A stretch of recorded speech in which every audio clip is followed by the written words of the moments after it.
కృపగల దేవుడు మన ప్రభు అయిన యేసయ్య పరిశుద్ధ నామములో కూడి వచ్చిన మీ అందరికీ నా హృదయపూర్వకమైన వందనాలు తెలియజేస్తున్నాను.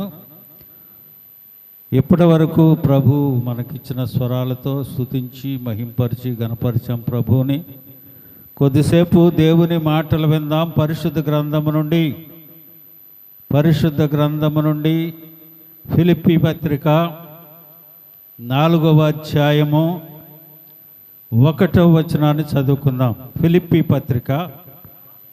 కావున నేను అపేక్షించు నా ప్రియ సహోదరులారా, నా ఆనందమును నా కిరీటమును అయ్యున్న నా ప్రియులారా, ఇట్లు ప్రభువునందు స్థిరులై ఉండుడి. చిన్న ప్రార్థన చేసుకుందాం.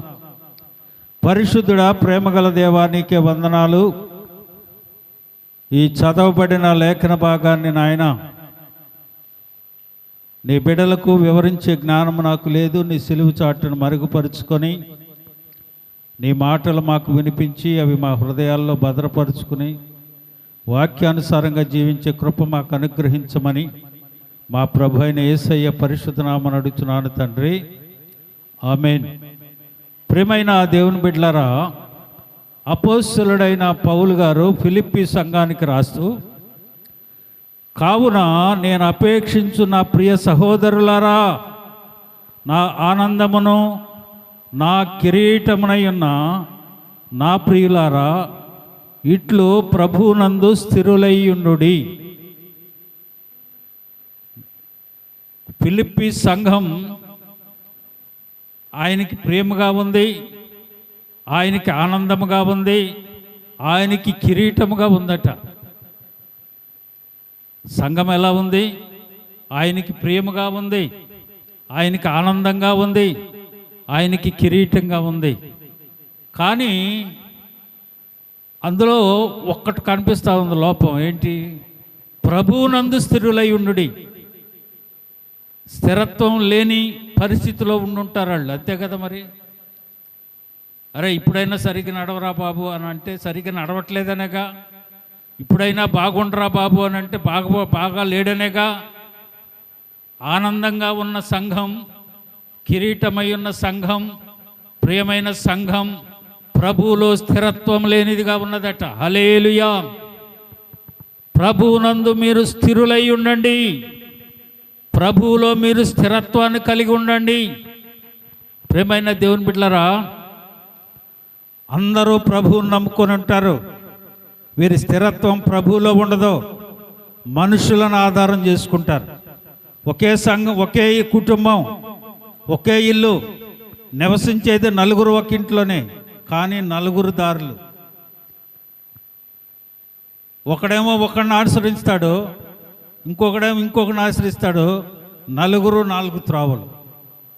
ఆయన దగ్గర నెంబర్ 1 యేసు ప్రభు, ఇంకొక ఆయన దగ్గర నెంబర్ 2, ఇంకొక ఆయన దగ్గర నెంబర్ 3, ఇంకొకటి దగ్గర నెంబర్ 4 ఉన్నాడా? దేవుడు ఒక్కడే, దేవునికి నరునికి మధ్యవర్తి ఒక్కడే, ఆయనే యేసు క్రీస్తునే నరుడు. హల్లెలూయా. నీవు స్థిరత్వం లేక ప్రభువులో నీ స్థిరత్వాన్ని నువ్వు కోల్పోయి ఎవరి మీదో ఆధారపడటానికి వీల్లేదు. ఈ ఉదయకాల సమయం ప్రభు మనతో మాట్లాడుతున్నాడు. ఏమంటున్నాడు? మీరు ప్రభువులో స్థిరులై ఉండండి, మనుషులలో కాదు. మీరు ఉండవలసింది మనుషులలో కాదు, నేను చెప్పే మాటల్లో కాదు, వాక్యములో ప్రభువులో స్థిరత్వాన్ని కలిగి ఉండండి. ప్రియమైన దేవుని బిడ్డలారా, ఒక దేవుని నమ్ముకున్న వ్యక్తి, దేవుని భయము కలిగిన వ్యక్తి, దేవునిలో కొనసాగుతున్నవాడు ఏ వేటిల్లో స్థిరత్వాన్ని కలిగి ఉండాలో ఈ ఉదయకాల సమయం కొద్దిసేపు దేవుని మాటల్లో, దేవుని వాక్యంలో నుంచి మనం ధ్యానం చేసుకుందాం. మొట్టమొదటిగా పేతురు పత్రిక 5వ అధ్యాయము 8, 9 వచనాల్లో, మొదటి పేతురు పత్రిక 5వ అధ్యాయం 8, 9 వచనాలు. నిబ్బరమైన బుద్ధి గలవారై మెలకుగా ఉండుడి. మీ విరోధి అయిన అపవాది గర్జించు సింహం వలె ఎవరిని మృంగుదురాని వెదకుచున్నాడు. లోకమందున్న మీ సహోదరులందు ఈ విధమైన శ్రమలే నెరవేరుచున్నవని ఎరిగి విశ్వాసమందు స్థిరులై వానిని ఎదురించుడి. హల్లెలూయా. ప్రియమైన దేవుని బిడ్డలారా, భక్తిలో స్థిరత్వం కలిగిన వ్యక్తులను, దేవుని యందు భయభక్తులు కలిగిన వ్యక్తులను సాతానుడు గర్జించు సింహం వలె ఎవరిని మింగుదురాని చూస్తున్నాడు. కాబట్టి మీ విశ్వాసమందు మీరు స్థిరత్వాన్ని కలిగి ఉండండి అని దేవుడు ఈ ఉదయకాల సమయం మనతో మాట్లాడుతున్నాడు. ఈ రోజున నీ హృదయాన్ని నువ్వు పరీక్షించుకోవాలి. దేనిలోని స్థిరత్వం ఉంది? సాతానుడు నీ విశ్వాసాన్ని చెడగొట్టడానికి, నీ భక్తిని చెడగొట్టడానికి, నీ స్థిరత్వాన్ని పాడు చేయటానికి వాడు చేసే ప్రయత్నాలలో నువ్వు పడిపోతున్నావేమో. ఈ ఉదయకాల సమయం మనలను మనం పరీక్షించుకోవాలి. హల్లెలూయా. ప్రియమైన దేవుని బిడ్డలారా, ఈ ఉదయకాలం దేవుడు మనతో స్పష్టంగా మాట్లాడుతున్నాడు. స్థిరత్వం లేనికుండా ఉంటున్నావేమో, దేనిలో నువ్వు పడిపోతున్నావేమో, సాతానికి తావిస్తా ఉన్నావేమో, స్థిరులుగా నిలబడలేకపోతున్నావేమో. ఈరోజు దేవుడు మనతో మాట్లాడుతున్నాడు. విశ్వాసాన్ని చెడగొట్టడానికి వాడు గర్జించు సింహమల్లి ఎవరిని మింగుదరాన్ని చూస్తున్నాడు. కాబట్టి మీ విశ్వాసమందు స్థిరులై ఉండి వాడిని ఎదిరించండి. హల్లెలూయా. కుటుంబాలలో, సంఘాలలో, వ్యక్తిగత జీవితాలలో కలహాలు పుట్టించి, విభేదాలు పుట్టించి వీడేం చేస్తాడు? విశ్వాసాన్ని పాడు చేస్తాడు, వారిని మింగివేస్తాడు. కుటుంబం తెలుసుకోదు, వ్యక్తిగత జీవితాల్లో తెలుసుకోలేం. నీ భక్తిని పాడు చేస్తున్నాడని, నీ స్థిరత్వాన్ని చెడగొడుతున్నాడని, వారిని నిన్ను మింగేస్తున్నాడని నువ్వు తెలుసుకోకుండా నీ విశ్వాసాన్ని కోల్పోతున్నావేమో. ఈ ఉదయకాలం దేవుడు మనతో మాట్లాడుతున్నాడు. అయ్యా, నీ విశ్వాసాన్ని నీవు కోల్పోతున్నావేమో, వాడు పాడు చేస్తున్నాడేమో. నీ విశ్వాసాన్ని నువ్వు స్థిరం చేసుకో. ఏమంటున్నాడు? నీ విశ్వాసమందు స్థిరముగా ఉండి వాడిని ఎదిరించండి. హల్లెలూయా. ఎదిరించాలంటే సాతాన్ని ఏం కావాలి? మనకే విశ్వాసం కావాలి. రెండోది చూడండి, 1 కొరింథీ పత్రిక 15వ అధ్యాయము 58వ వచనం. కాగా ప్రియ సహోదరులారా, మీ ప్రయాసము ప్రభువునందు వ్యర్థము కాదని ఎరిగి స్థిరులను కదలని వారును ప్రభువు కార్యాభివృద్ధి యందు ఎప్పటికీ ఆసక్తులై ఉండుడి. హల్లెలూయా. విశ్వాసంలో చెడగొడతాడు. రెండవది ఏం చేస్తాడు? ప్రభు పనిలో కార్యాలు చేయకుండా ఆ కార్యాభివృద్ధి యందు ఎప్పటికీ ఆసక్తులై ఉండుడి. కార్యాభివృద్ధి అంటే కార్యాన్ని అభివృద్ధి పరుచుకునే పరిస్థితులలో వాడు చెడగొడుతుంటాడు. దేవుని పనిలో చూడండి. కాగా నా ప్రియ సహోదరులారా, మీరు ప్రయాసము ప్రభువునందు వ్యర్థము కాదని ఎరిగి స్థిరులను కదలని వారును ప్రభు కార్యాభివృద్ధి యందు ఎప్పటికీ ఆసక్తులై ఉండుడి. హల్లెలూయా. ప్రభువునందు ఆసక్తిని చెడగొడతాడంట. అందుకని అంటున్నాడు, స్త్రీలను ప్రభు కార్యాభివృద్ధి యందు ఎప్పటికీ ఆసక్తులై ఉండండి. ఆ ఆసక్తిని చెడగొడతాడు. ప్రార్థన చేసుకోలేం, ప్రభు ఏదైనా కార్యం ఉందంటే దాన్ని చేయలేం, ఏదన్నా ప్రభు పనిలో పాల్గొనాలంటే పాల్గొనలేం, ఇతరులతో కలిసి ప్రార్థించడానికి లేదా ఏదన్నా ఒక కార్యం మనం తలపెట్టుకొని చేసుకుందామనంటే చేయలేం.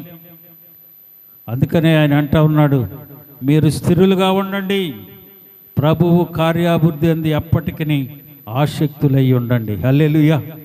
మొదటిగా విశ్వాసంలో, ప్రభువు పనిలో కార్యాభివృద్ధి చెందటంలో 3వది కీర్తన గ్రంథం 51:10 చూడండి. దేవా, నా యందు శుద్ధ హృదయము కలుగు చేయము, నా అంతరంగమందు స్థిరమైన మనసును నూతనముగా పుట్టించుము. హల్లెలూయా. దేవా, నా యందు శుద్ధ హృదయం కలుగు చేయి, నా అంతరంగములో స్థిరమైన మనస్సు. హల్లెలూయా. స్థిరమైన విశ్వాసం, స్థిరమైన కార్యాభివృద్ధి, స్థిరమైన మనస్సు. ఏదో మనసులో అనుకుంటుంటాం, ఇటు చేద్దాం అనుకుంటాం, అటు వెళ్ళిపోతుంటాం. ఏదో చేద్దాం అనుకుంటాం, మనసులో ఏదో కలుగజేస్తున్నాం. ఎవని మనసు నీ మీద ఆనుకున్ననో వాడిని పూర్ణ శాంతి గలవానిగా కాపాడతావు, ఎందుకంటే అతడు నీ యందు విశ్వాసం ఉంచాడని యెషయా గ్రంథంలో వ్రాయబడింది. హల్లెలూయా. నీ మనసును పాడు చేస్తాడు, దేవుని పని చేయకుండా ఆపేస్తాడు, నీ విశ్వాసాన్ని చెడగొడతాడు. ఈ రీతిగా నిన్ను అభివృద్ధి చేయలేని పరిస్థితిలో, నువ్వు వృద్ధి చెందలేని పరిస్థితిలో ఉంటావు. స్థిరంగా ఉండలేవు. ఇది కాసేపు అనుకుంటావు, అది కాసేపు అనుకుంటావు, ఏదేదో వింటూ ఉంటావు, ఏదేదో మనం చేస్తూ ఉంటాం. ప్రేమైన దేవుని బిడ్డలారా, ఈరోజు దేవుడు మనతో మాట్లాడుతున్నాడు. స్థిరత్వం కావాలి. ఆ స్థిరత్వము ఎవరిలో ఉండాలి? ప్రభువులో ఉండాలి, మనుషులో కాదు. స్థిరత్వం ఎవరిలో ఉండాలి? ప్రభువులో ఉండాలి. హల్లెలూయా. చూడండి తర్వాత కీర్తన గ్రంథం 119వ కీర్తన 135వ వచనం. నీ వాక్యమును బట్టి నా అడుగులు స్థిరపరచుము, ఏ అపాయము నన్నేలనీయకము. హల్లెలూయా. దేన్ని బట్టి స్థిరపరచాడంట? నీ వాక్యమును బట్టి నా అడుగులు స్థిరపరచు. హల్లెలూయా. ప్రియమైన దేవుని బిడ్డలారా, ఇది తెలియక మనం ఏదేదో ఊహించుకొని ఏదేదో తలుచుకొని స్థిరత్వం కలిగి ఉండలేక వాడు పెట్టే ఆటంకాలలో వాడు పెట్టే ఇబ్బందుల్లో చిక్కుపోయి వాడి వలలో పడిపోయి వీటన్నిటిని బట్టి స్థిరత్వాన్ని కోల్పోతుంటాం. దేవుని వాక్యం అంటా ఉంది, నీ వాక్యమును బట్టి నా అడుగులు స్థిరపరచుము, ఏ అపాయము ఏ పాపము నన్నేలనీయకము. పాపము నీలో ఉండకుండా చేయాలి అని అంటే, స్థిరంగా నువ్వు ఉండాలంటే నీలో ఏముండాలి? వాక్యము స్థిరంగా ఉండాలి, వాక్య జ్ఞానము నీలో ఉండాలి, విశ్వాసము నీలో ఉండాలి, స్థిరమైన మనసు నీలో ఉండాలి, ప్రభు కార్యాభివృద్ధి స్థిరత్వం కలిగి ఉండాలి. అప్పుడు నువ్వేం పంటావు? కదల్చబడవు. హల్లెలూయా. ప్రియమైన దేవుని బిడ్డలారా, స్థిరత్వం లేక ఒక విశ్వాస జీవితంలో మనం కొనసాగుతున్నాం, ఒక సంఘంలో మనం ఉన్నాం, సంఘ పరిచర్యలో మనం కొనసాగుతున్నాం. కానీ వీడేం చేస్తాడు? ఇదో అక్కడేదో జరుగుతుందంటే అక్కడికి వెళ్దామంటాడు, అక్కడేదో చేస్తున్నాడంటే అక్కడికి వెళ్దామంటాడు, ఇంకొక్కడికి వెళ్దామంటే అక్కడికి వెళ్ళి మట్టి తెచ్చుకుంటాడు, ఇంకొకడికి వెళ్దామంటే అక్కడికి వెళ్ళి గుండు కొట్టించుకుంటాడు, ఇంకొకడికి వెళ్దామంటే ఆ భీమవరంలో ఇంకొక ఆయన ఉన్నాడంటే అక్కడికి వెళ్ళి ఆయనకి పాలాభిషేకం చేస్తూ ఉంటాడు. స్థిరత్వం మనిషిలో లేదు. కావలసింది వాక్యంలో, ప్రభువులో, విశ్వాసములో, మనస్సులో, ప్రభు కార్యాభివృద్ధిలో, ప్రభు కార్యాలలో మనం స్థిరత్వాన్ని కలిగి ఉండాలి. చూడండి మొదటి కొరింథీ పత్రిక 2వ అధ్యాయము 8వ వచనం. కావున వాని ఎడల మీ ప్రేమను స్థిరపరచవలనని మిమ్మను బతిమాలు కొనుచున్నాను. హల్లెలూయా. దేనిలో స్థిరత్వం కావాలంట? ప్రేమలో. హల్లెలూయా. ప్రేమలో. నిన్ను వలె నీ పొరుగు వారిని ప్రేమించమని దేవుని వాక్యం అంటా ఉంది. ప్రేమలో స్థిరత్వము కావాలి. ఏబు గ్రంథం 11, 14, 15 వచనాల్లో, పాపము నీ చేతిలో నుండుట చూచి నీవు దానిని విడిచిన ఎడల, నీ గుడారములో నుండి దుర్మార్గతను నీవు కొట్టివేసిన ఎడల, నిశ్చయముగా నిర్దోషివై నీవు సంతోషించెదవు, నిర్భయుడవై నీవు స్థిరపడి ఉండేదవు. హల్లెలూయా. నీ కుటుంబము నీవు స్థిరత్వం కలిగి ప్రభువులో ఉండాలి అని అంటే, ఏబు గ్రంథంలో ఏం చెప్పాడు? పాపము నీ చేతిలో నుండుట చూచి నీవు దాన్ని విడిచిపెట్టిన ఎడల, పాపాన్ని నువ్వు విడవాలి, నీ గుడారములో నుండి దుర్మార్గతను నీవు కొట్టివేసిన ఎడల, నిశ్చయముగా నిర్దోషివై నీవు సంతోషించదవు, నిర్భయుడవై నీవు స్థిరపడి ఉండువు. హల్లెలూయా.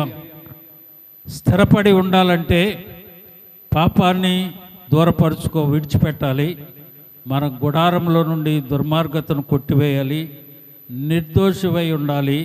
అప్పుడు దేవుడు నిన్ను స్థిరపరుస్తాడు, నీవు నీ కుటుంబము ప్రభువులో స్థిరముగా ఉంటుంది. హల్లెలూయా. తర్వాత చూడండి 112వ కీర్తన 7వ వచనం. వాని హృదయములో యెహోవాను ఆశ్రయించి స్థిరముగా నుండును, వాడు దుర్వార్తకు భయపడుడు. దేవుని ఆశ్రయించిన వాడు స్థిరముగా ఉంటాడట.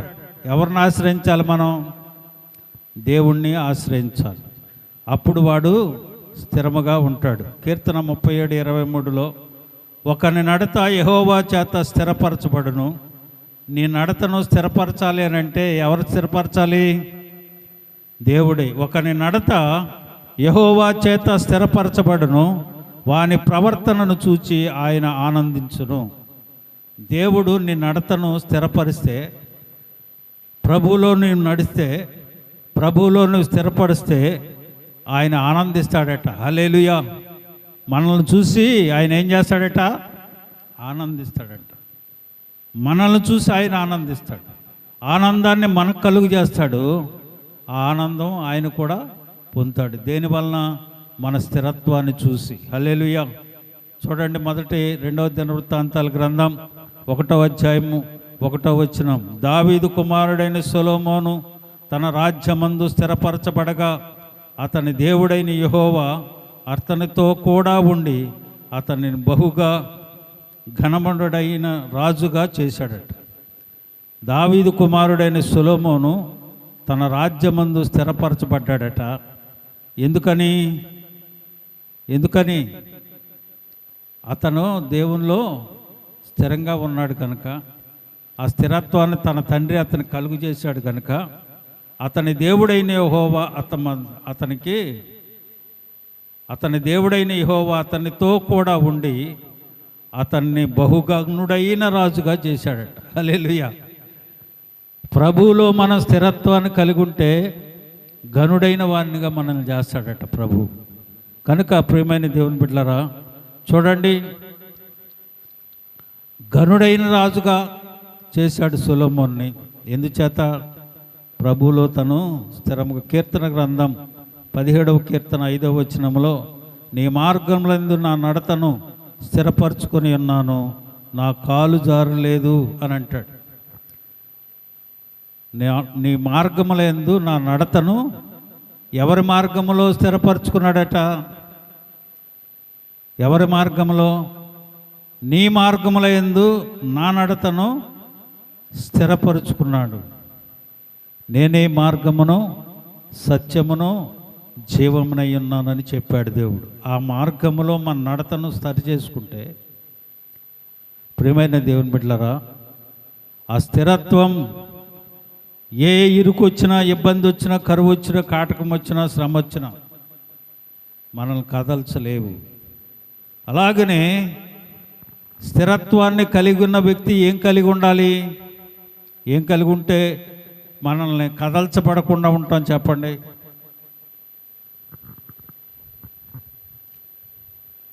కదల్చబడకుండా ఉండాలి అని అంటే ఏముండాలి? చెప్పండి. కదల్చబడకుండా మనం ఉండాలి అంటే ఏం కావాలి? మనకి బలం కావాలి కదా. గాలి వచ్చింది, ఆ గాలిని తట్టుకునే శక్తి, బలం కావాలి మనకి. అలాగనే ఏదైనా వర్షం వచ్చింది, ఏదైనా వచ్చినా మనం నిలబడగలిగేటట్టు ఉండాలంటే ఏం ఉండాలి? కదల్చబడకుండా మనం ఉండాలంటే ఏం కావాలి మనకు? చూడండి, కీర్తనాకారుడు అంటాడు 15వ కీర్తన 5వ వచనము, తన ద్రవ్యమును వడ్డీకి ఇయ్యనివాడు, నిరపరాధిని చెరుపుటకే లంచం పుచ్చుకునేవాడు, ఈ ప్రకారం చేయవాడు ఎన్నడు. నీ విశ్వాసాన్ని కదల్చబడకుండా ఉండాలంటే నువ్వేం చేయాలి? వడ్డీ వ్యాపారాలు, ఇతరులను పాడు చేసే పనులు, అదే నీ విశ్వాసాన్ని కదల్చకుండా ఆపుద్దట. అర్థమవుతుందా? మన విశ్వాసం ఎలా ఉండాలి? బలముగా ఉండాలి. అదే మనల్ని ఎన్నడూను కదల్చదు అని అంటున్నాడు. హల్లెలూయా. ఒక విశ్వాసి కదల్చబడకుండా ఉండాలి అని అంటే ఏం చేయాలి? అలాంటి పనులు చేయకూడదు. రెండవది చూడండి, కీర్తన గ్రంథం 16వ కీర్తన 8వ వచనం, సదాకాలము యెహోవా యందు గురి నిలుపుచున్నాను, ఆయన నా కుడి పార్శ్వమందున్నాడు గనుక. ఎవరున్నారు నీ కుడి పార్శ్వాన? ఎవరున్నారు? నీ కుడి పార్శ్వమంది ఎవరున్నారు? ఆయన కుడి పార్శ్వమంది ఎవరున్నారు? సదాకాలము యెహోవా యందు నా గురి నిలుపుచున్నాను, ఆయన నా కుడి పార్శ్వమంది. అయినా దేవుడు నీ గురి ఎప్పుడైతే ఆయనపై నిలుపుతావో ఆయన ఎక్కడుంటాడట? నీ కుడి పార్శ్వమందు ఉన్నాడు. హల్లెలూయా. నీ గురి దేని మీద ఉండాలి? దేని మీద ఉండాలి నీ గురి? ప్రభువు మీద ఉండాలి. లోకం మీద కాదు, లోకాశల మీద కాదు, వీటి మీద కాదు మన గురి ఉండాల్సిందే. మనం కదల్చబడకుండా ఉండాలి అని అంటే సదాకాలము, నీకు అవసరం వచ్చినప్పుడు కాదు, నీ అక్కర తీరినప్పుడు కాదు, నీకు రోగం ఉన్నప్పుడు కాదు, నీ అప్పులు తిరిగేటప్పుడు కాదు, ఇల్లు కట్టినప్పుడు కాదు, పిల్ల పెళ్ళైనప్పుడు కాదు, సదాకాలము నీ గురి ఎవరి మీద ఉండాలి? యెహోవా యందు నిలుపుచున్నాను, ఆయన నా కుడి పార్శ్వమందు ఉన్నాడు కనుక నేను కదల్చబడను. హల్లెలూయా. నీ గురి ఆయన మీద నిలిపితే ఆయన ఎక్కడ ఉంటాడట? నీ కుడి పార్శ్వమందు ఉంటాడు. నీవింక కదల్చబడవు. నీ గురి ఆయనపై లేకపోతే ఆయన నీ కుడి పార్శ్వమందు ఉండడు. కనుక నీ గురి ఆయన మీద పెట్టుకొని ఉంటే దేవుడు నీ కుడి పార్శ్వమందు ఉంటాడు. కీర్తన గ్రంథం 55:22, నీ భారము యెహోవా మీద మోపము, ఆయనే నిన్ను ఆదుకొనును, నీతిమంతులైన ఎన్నడూ కదలనీయడు. హల్లెలూయా. నీ భారము యెహోవా మీద మోపు, నీవు నీతిని అనుసరించినడు, నీతిమంతులను ఆయన ఎన్నడూ కదలనీయడు. హల్లెలూయా. నీవు ఎప్పుడైతే నీతిని అనుసరించి నడవకుండా ఉంటావో అప్పుడు నువ్వు కదిలిపోతావు. యథార్థతను ఎప్పుడైతే విడిచిపెడతావో అప్పుడు నువ్వు కదిలిపోతావు. ఎప్పుడైతే దేవుని నమ్మకాన్ని విడిచిపెడతావో అప్పుడు కదిలిపోతావు. ఎప్పుడైతే భక్తిని విడిచిపెడతావో అప్పుడు కదిలిపోతావు.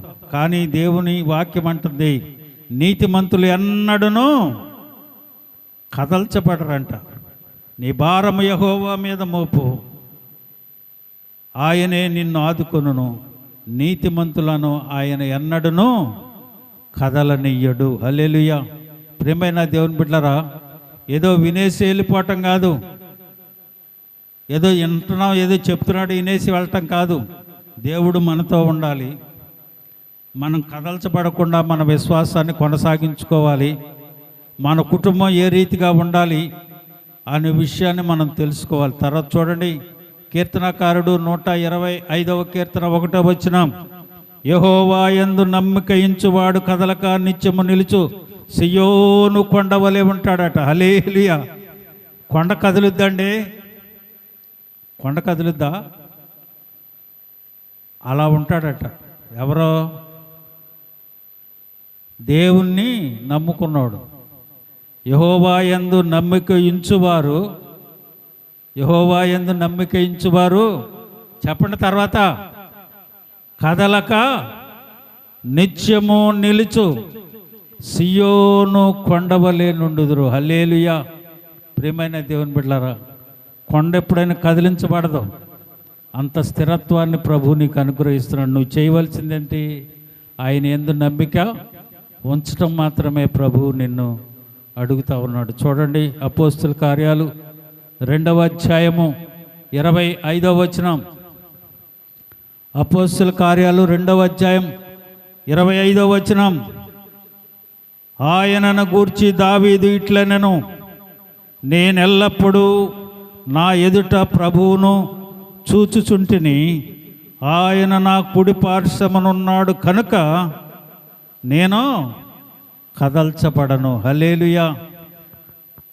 ఏమంటున్నాడు?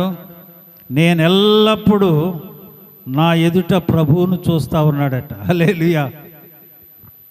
నేను ఎల్లప్పుడూ ప్రభువును చూస్తానే ఉన్నాను, ఆయన నా కుడి పార్శ్వంలో ఉన్నాడు కనుకనే నేను కదల్చబడకుండా ఉంటా ఉన్నాను. ప్రియమైన దేవుని బిడ్డలారా, ప్రభువు మనతో ఉంటా ఉన్నాడా?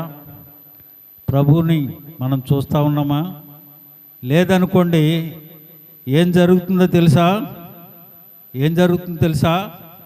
చూడండి, మత్తయి సువార్తలో ప్రభు ఒక మాట చెప్తారు అక్కడ. తీయండి, మత్తయి సువార్త 7వ అధ్యాయము 24వ వచనం ముగించేస్తున్నాను. మత్తయి సువార్త 7వ అధ్యాయము 24వ వచనం, కాబట్టి ఈ నా మాటలు విని వాటి చొప్పున చేయు ప్రతి వాడును బండ మీద తన ఇల్లు కట్టుకొనిన బుద్ధిమంతుని పోలియుండును. ఏమొచ్చింది? వాన వచ్చింది, వరద వచ్చింది, గాలి విసిరింది, ఆ ఇంటి మీద కొట్టింది. కానీ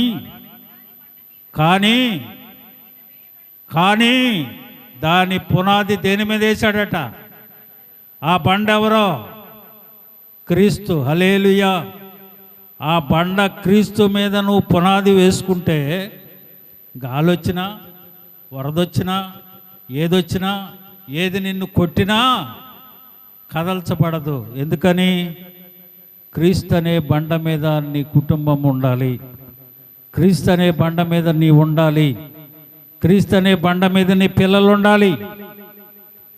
వారు ఎందుకని కదల్చబడరంటే క్రీస్తు అనే బండ మీద వారు ఉన్నారు కాబట్టి ఏమొచ్చినా, ఏ ఇరుకు వచ్చినా, ఇబ్బంది వచ్చినా, శ్రమ వచ్చినా, బాధ వచ్చినా, ఏదొచ్చినా తొణకరో బెణకరో. ఎందుకని? ఎందుకు చెప్పండి? క్రీస్తు అనే బండ మీద వారు ఉన్నారు కనుక ఏమొచ్చినా వారు భయపడరు. హల్లెలూయా. కనుక ప్రియమైన దేవుని బిడ్డలారా, ఈ ఉదయకాల సమయం దేవుని మాటలు వింటున్న మనం ఏ స్థిరత్వాన్ని నువ్వు కలిగి ఉన్నావు? స్థిరత్వం లేకుండా, చంచల మనసు కలిగి, విశ్వాసం లేకుండా, భక్తి లేకుండా, స్థిరత్వం లేకుండా మనం ఉంటే ఈరోజు ఈ ఉదయకాలం దేవుని సన్నిధిలో ప్రార్థన చేసుకుందాం.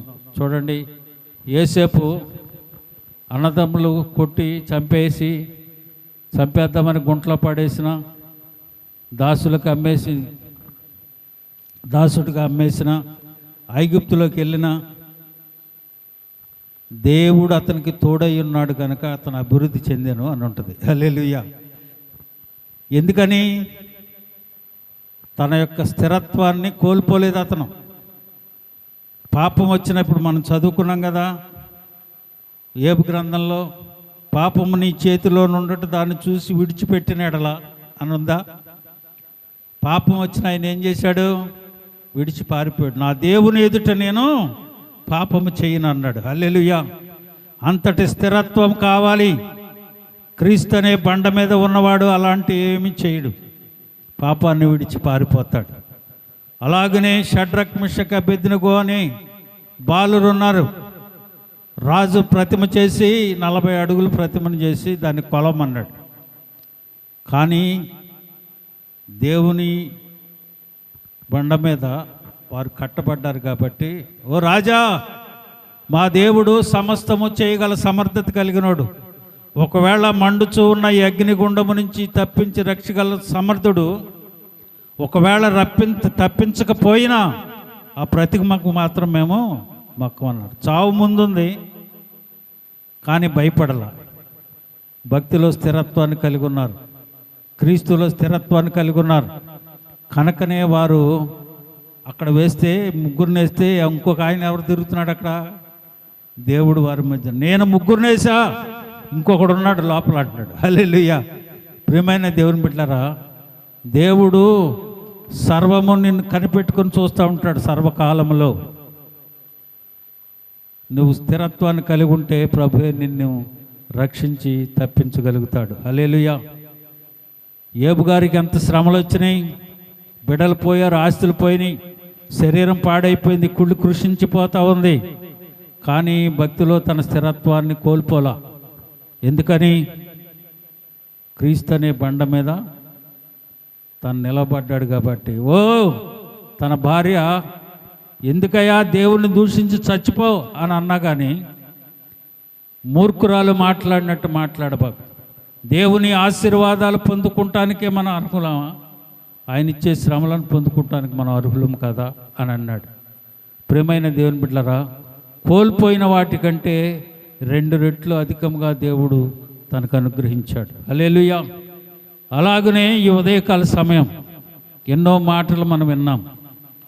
దేనిలో నువ్వు స్థిరత్వాన్ని కోల్పోయావో నిన్ను నువ్వు పరీక్షించుకొని ప్రభులో స్థిరమై ఉందాం. అలా ఎందుకనే పౌలు గారు ఫిలిప్పి సంఘానికి రాస్తూ, కావున నేను ఆపేక్షించు నా ప్రియ సహోదరులారా, నా ఆనందమును నా కిరీటమునైన నా ప్రియులారా, ఇట్లు ప్రభువులో స్థిరులై ఉండుడి. హల్లెలూయా. ప్రభువులోనే మనం స్థిరులై ఉండులాగున ప్రభు మనల్ని దీవించి ఆశీర్వదించి ఈ మాటలతో మమ్మలను తృప్తిపరచునుగాక. అందరూ తల